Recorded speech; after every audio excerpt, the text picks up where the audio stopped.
everyone. It's become impossible not to. Night after night, non-stop news-hour nonsense knows no limits, necessitating a narcissistic rant. But at least I'll try a new tactic. Happy rants.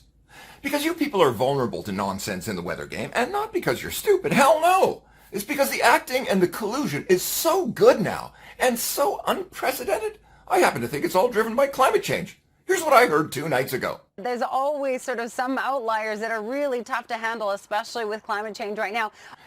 Let me clear some things up for you. In the prediction game, outliers are more than tough to handle. They're impossible to handle.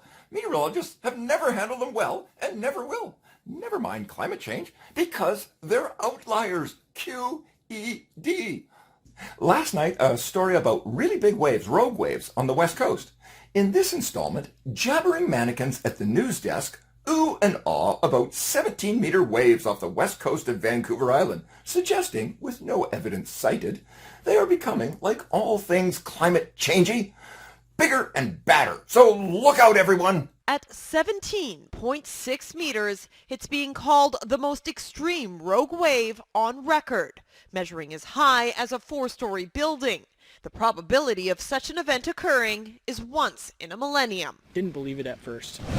And it's happening more frequently. But the power they're packing can often be dangerous. And while this particular event didn't cause any damage, that may not always be the case. In 1994, I wrote an article for the Mariner's Weather Log, which was reprinted in the magazine Pacific Yachting.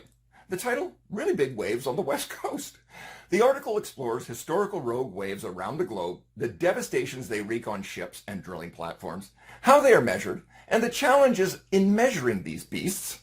The piece was prompted when forecasters on the marine desk in Vancouver noted multiple occurrences of 30-plus meter waves just off our coastline in the early 1990s. 30 meters is about 100 feet, by the way. Need I say more? Of course I will. Hey, news directors, if you really think climate change is an existential threat, maybe you put your money where your misleading mouthpieces are and hire a proper professional to deliver the weather and climate stories.